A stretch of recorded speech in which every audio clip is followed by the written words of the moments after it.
sometimes it's necessary or a good idea to girdle trees.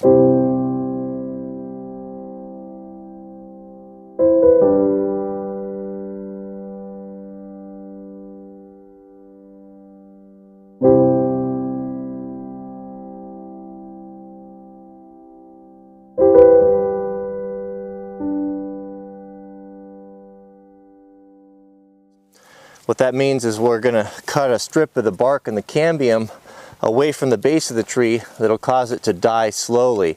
We can do that for a number of reasons. One, if we want to create a habitat snag for something, if we have a tree that's diseased or sick, we want to kind of expedite that tree dying.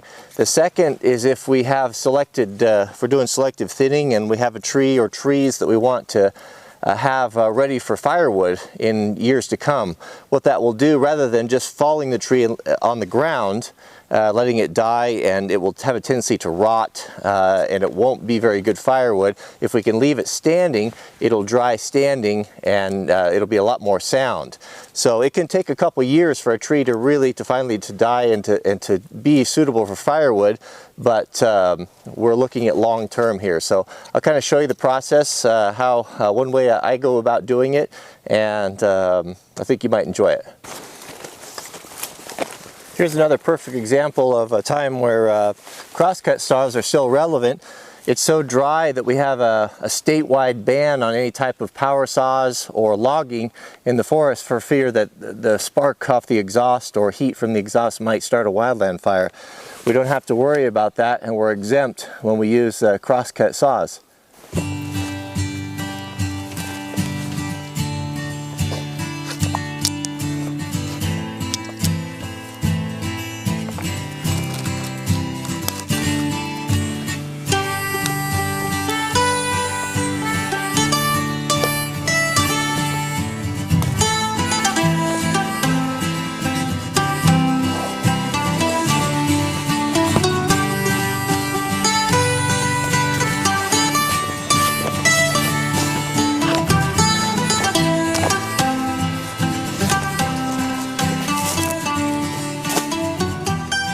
This saw that I'm going to use today is a really special saw, very rare. One of the most interesting things about this is it's never been used. It's brand new. This was a gift to me from my father-in-law, who found it at an estate sale, and it was still wrapped in its original paper with all of its original parts, and it is a beauty. It's made by the Pennsylvania Saw Corporation. You can see here, number 400. Still etched in there with a beautiful handle. Oh, what a great saw. This is a great saw, about a 3.5 footer or so. Perfect for one-man operations. Perfect for cutting firewood, doing small falling. Didn't have to do much work to it. It was actually really sharp, just touched up a little bit, but a beautiful saw. One thing that makes these saws so usable for one person is to be able to have what you call a helper handle. You see right here. This helper handle is designed to fit in one of the two holes here at the saw. So you can use it as a two-person saw, or you can use it as a one-person saw. What seems to work the best for, if you're just using it by yourself, is using it as a one-man saw, is to put that helper handle on the back here. The way these helper handles are designed to use is it's just a simple wood handle. This one here is made by the Diston Saw Company, and it's got a small keeper pin in there. You can see that slides in and out, and that this is on a screw, so as you tighten it, you can loosen it or tighten it. So how that works is you put it over your saw, and you line up the hole with the rivet.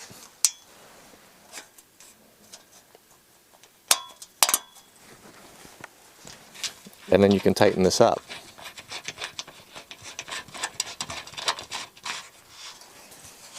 Like that. What we have now is we have a saw that we can really get some leverage on, that we can work on both ends.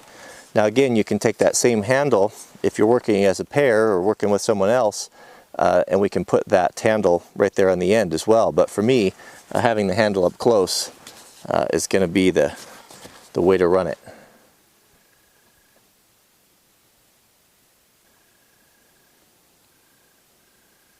I think it's also important to note the reason why I've selected this tree for to be girdled.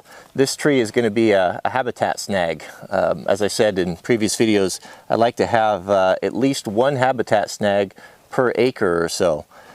It is just a real draw for birds and insects and bugs, and it kind of helps the other trees as well. It's like this video might be cut short. For a student with a leg injury. Wait, 12:20. That's not mine.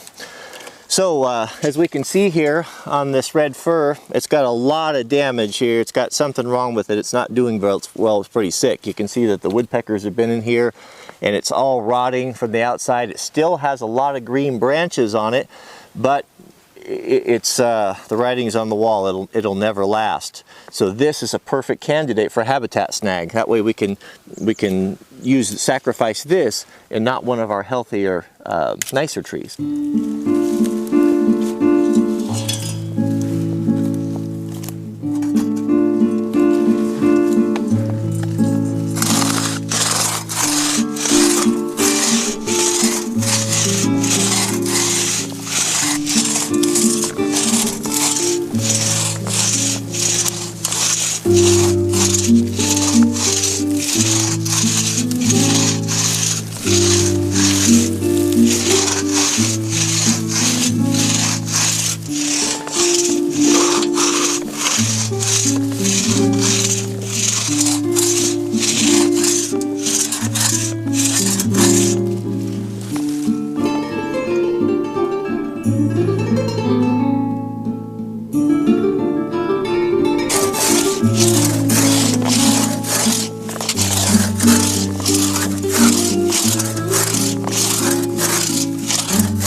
If you're fortunate enough to have one of these vintage saws like this, look after it with your life. They are irreplaceable. I consider them to be a national treasure because they're no longer produced, and they will never be produced again. And once they're gone, they're gone.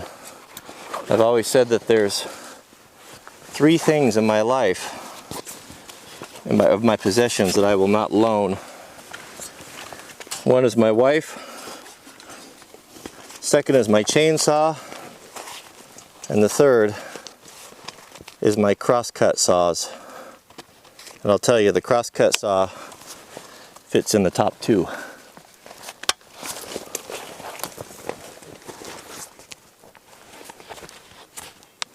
It just dawned on me, I may have misspoke there.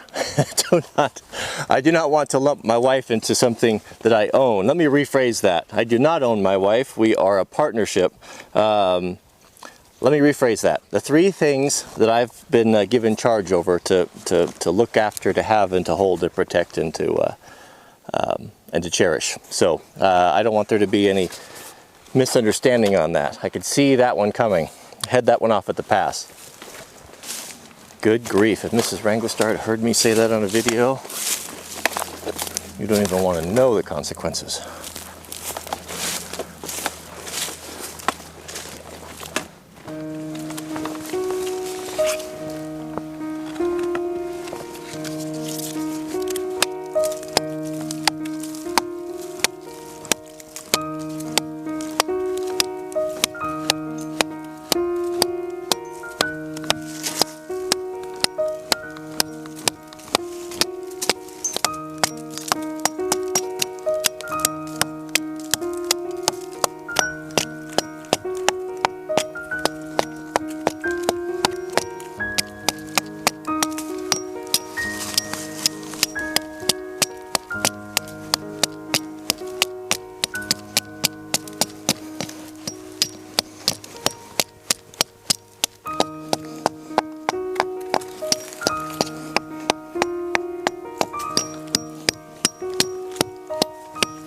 This little axe is also a tool I've never used before. You could probably go through your whole life and never come across one of these, so rare they are. It's a little Norland double bit. You can see there, this was a gift to me from one of my subscribers. And this again is the first time I've used this one as well. This is the identical axe that I restored for David Canterbury that he uses with a lot of his in his videos, his bushcrafting.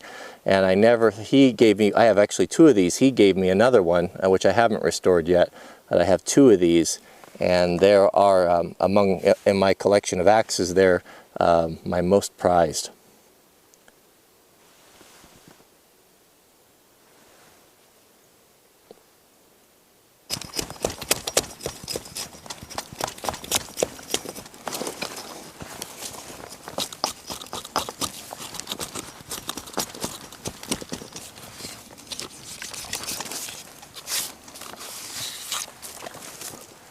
When the phloem layer is completely cut, the tree can no longer transport carbohydrates that are produced in the needles or the leaves, if we're talking about deciduous trees, and the roots will die when those carbohydrates have been exhausted. This process can take several years.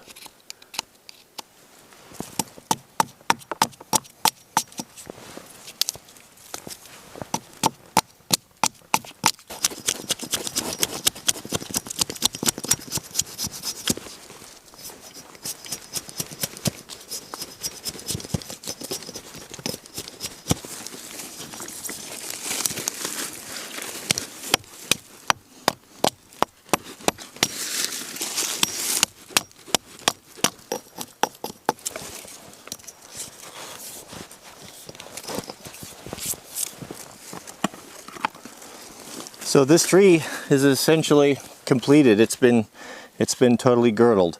It was already dying anyway, but this will expedite it a little bit, and this will actually bring a lot of health and good things to the forest and provide a lot of food and insect for birds and bugs and habitat and all sorts of things. So I like to see these.